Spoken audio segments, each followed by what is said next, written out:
Yo, ça fait le bien. Bah oui, la réalité elle est propre à chacun. Je vais te donner un exemple avec la douleur.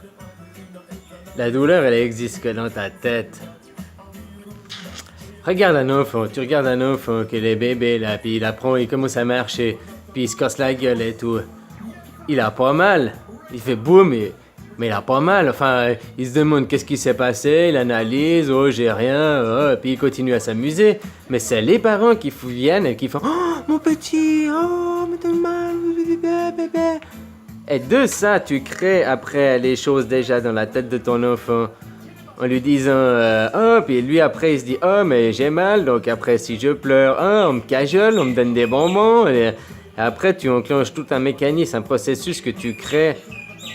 C'est ton conditionnement que tu dois détruire, ça, au fond de toi. Ouais. Hein, c'est comme l'amour inconditionnel. Ou bien tu dis à tu me donnes un bisou, je te donne un bonbon. Ben ça, c'est de l'amour conditionnel, n'oublie jamais. Tu ranges ta chambre, puis après on ira au McDo. C'est de l'amour conditionnel. Si tu donnes des conditions pour avoir quelque chose en échange, c'est de l'amour conditionnel. Hein. T'as beau donner de l'amour, c'est du conditionnel. Donc t'es pour quelqu'un de bien. Si tu veux un bisou, bah tu le donnes sans rien en échange. Puis si tu veux donner un bonbon, t'as pas besoin de quelque chose en échange. Tu comprends? Ça, c'est inconditionnel. Si tu donnes sans rien attendre en retour, hein, ça c'est un conditionnel. Mais si tu veux une condition, t'attends un retour. C'est du conditionnel, ça c'est pas bien. Hein, comme la douleur. Bah la douleur, ton enfant, tu le regardes pas, bah il a pas mal. D'ailleurs, tu le vois, tu tombes, tu tournes la tête, tu fais comme si t'as pas vu, puis voilà, il a pas mal. Il continue, il remonte sur son vélo, puis il continue à faire du vélo. Tu dis que c'était là, oh mon petit, bah il va pleurer, il va venir et tout, parce que c'est le conditionnement. Mais ça, faut que tu médites un peu là-dessus, hein, faut que tu apprennes par toi-même. Hein, il y a des psychologies, David Lefrançois, tu peux aller pour des gogoles comme moi. David Lefrançois, il est roi. Yeah. Non, pour apprendre comment ça se passe là, la neuroscience, là, tout ça, mais c'est très intéressant, hein, puis il faut apprendre, ça fait partie du développement personnel, hein. Voilà, quoi. Et la douleur, moi je vais te dire, je t'ai dit, je me suis cassé presque tous les os du corps, quoi. Je vais te dire, l'école, la douleur, si maintenant j'ai des douleurs chroniques, hein, des matins au soir, c'est pour ça que je fume comme un pouet, ça m'aide bien, quoi, parce que c'est mieux que les médicaments, quoi. Hein? À l'époque, ils me filaient leur tramal et compagnie, quoi. Puis je te fais prendre des médicaments pour pas vomir, puis des médicaments pour pas avoir les brûlures d'estomac, puis un médicament pour après. Attends. Le jour où j'ai arrêté les médicaments, ben, ma vie, elle s'est améliorée, quoi, tu vois.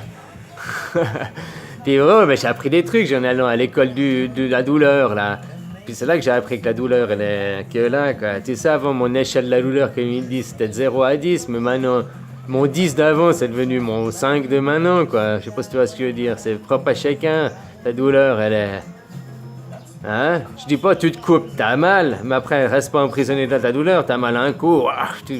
Hein? Puis tu passes ta douleur, puis après, tu fais autre chose. C'est pas de rester dans ta douleur, pleurer, puis d'aller te plaindre tous les jours, puis tu vas pas changer. Ça va pas changer. C'est fait. Tu comprends? Par contre, de voir différemment... C'est comme ton passé, tes choses passées, tu peux pas les changer, mais ta perception, ta vision des choses, ça peut tout changer. Toi, je sais pas, ton ex, elle t'a viré, enfin, t'es séparé. Puis si tu restes à enchaîner, ouais, c'est sa faute. Déjà, t'as 50% de responsabilité, même si t'as rien fait, hein. On est presque rien que t'étais là, quoi. Mais ça, faut prendre conscience. Puis c'est pas ça, c'est que tant que tu continueras à l'accuser, à trouver le problème d'elle, bah toi, déjà, tu t'amélioreras pas, puis tu chercheras pas le défaut en toi. Si elle t'a quitté, peut-être le problème venait d'elle, mais parce qu'il y a peut-être quelque chose qu'elle est pas chez toi, puis que t'arrives pas à ouvrir les yeux là-dessus, puis qu'elle t'a déjà dit aussi plusieurs fois.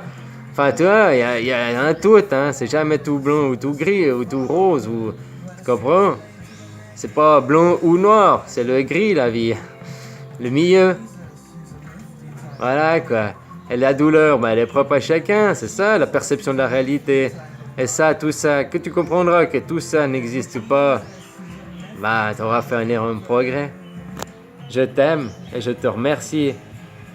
Je te remercie, je te dis à tout bientôt, mon ami.